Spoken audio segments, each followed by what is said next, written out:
Sara Martineau is just an amazing volunteer in the community. Most of you have worked with her. All of you know who she is.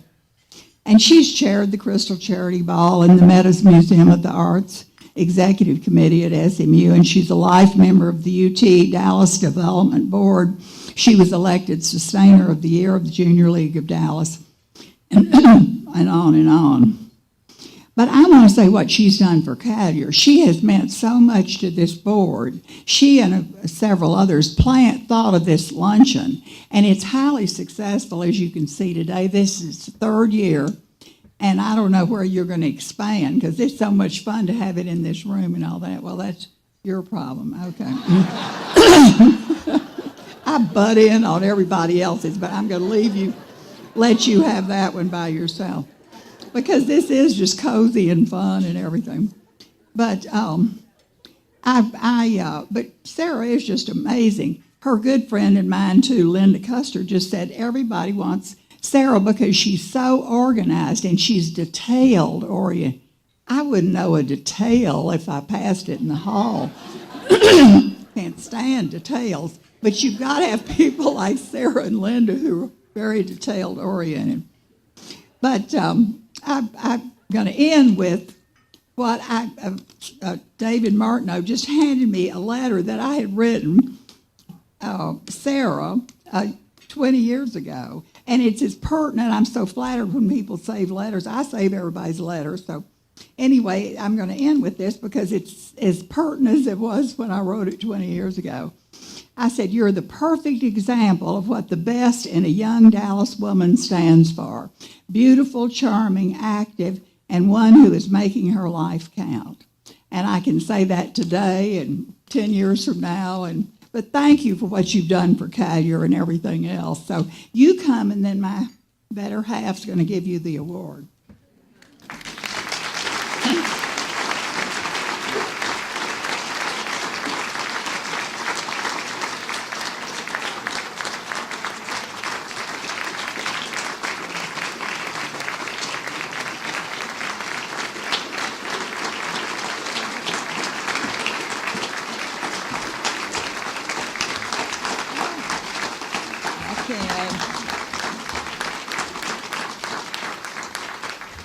First of all, I'm really Ruth's lesser half.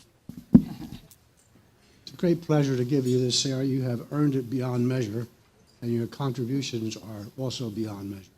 And we wish you enjoy this, and you fill it with beautiful flowers coming from your beautiful person.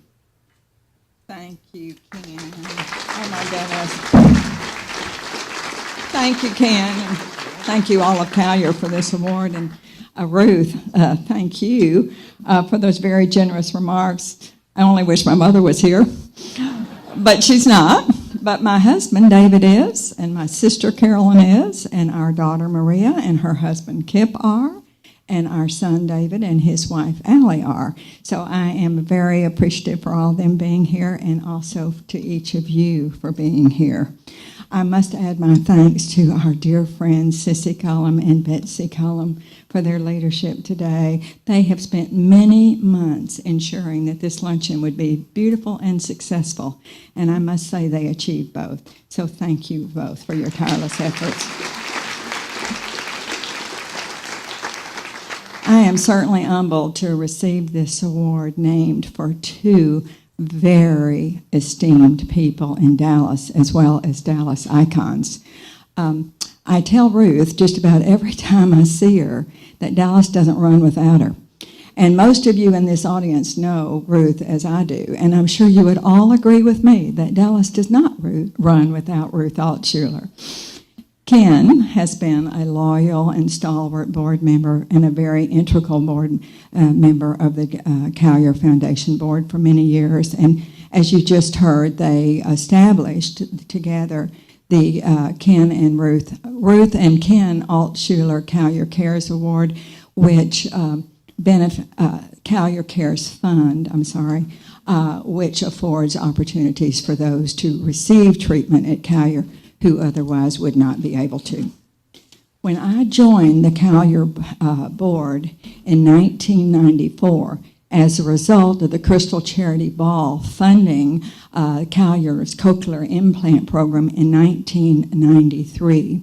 The Callier was building a sound foundation, and they were setting long-term goals. But one of the things that we, the board, felt was that Callier was a very well-kept secret right here in Dallas. Callier probably then was better known nationally and internationally than right here in our own backyard. So one of the things that we as a board determined to do, or wanted to do, set out as our mission, was to advance the Callier's awareness in the community of Dallas. Now, we all know that advancing a university or advancing a school within a university takes more than one person. It takes a team. And thanks to our visionary president of UT Dallas, David Daniel, to Hobson Wildenthal, our visionary provost, to our supportive and encouraging dean, Dr. Bert Moore, and to our executive director, Dr. Tom Campbell, for his daily determination. In Callier's case, to a team of clinicians, teachers, and researchers, to a dedicated staff, to a long-determined volunteer board, and to many other friends and donors to Callier. I am happy to say that in 2013, Callier provided over 48,000 patient visits. It enrolled 573 graduate and undergraduate students, up 56% in 6 years, I might say.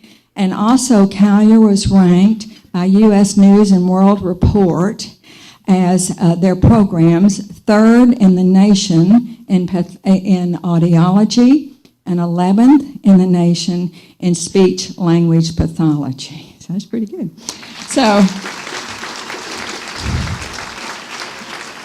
So our secret is getting out of the bag, and we are becoming a little more known right here in our backyard, but we have far to go and much more to do. There are still babies being born profoundly deaf. There are still people of all ages in serious need of cochlear implants and other hearing devices. As we just heard from Terry, there are many others with speech and hearing impairments and disorders. And there are many families with autistic members who are in desperate need of direction and service. King George IV, who ruled England and lived between 1762 and 1830, said, and I quote, "The highest of distinctions is the service to others." Because this award, the Ruth and Ken Altshuler Callier Cares Award, was established on the tenet of service to others, I am deeply honored to receive it and most gratified to receive it and recognized in this particular capacity. I do want to thank my husband, David, for his 52 years of encouraging me to be a volunteer, for supporting me in my love of and my dedication to Callier, and for affording me the wonderful and very fortunate opportunity to get to be a volunteer. In closing, I ran across a wonderful quote the other day from Gandhi, the revered leader of India, who unfortunately was assassinated in 1948. I think his words were so profound and yet so simple. And he said, "The future depends on what we do in the present." Simple, very profound. So I interpret that we must keep continuing to advance society, and we must keep attempting to improve the quality of life for all, because the future depends on it. And I say thank you all for this beautiful award in Ruth and Ken's name, which I shall cherish forever. And thank you each and all for being here today. You are advancing the future, and you are improving the future for all mankind through your support of the Callier Center. Thanks.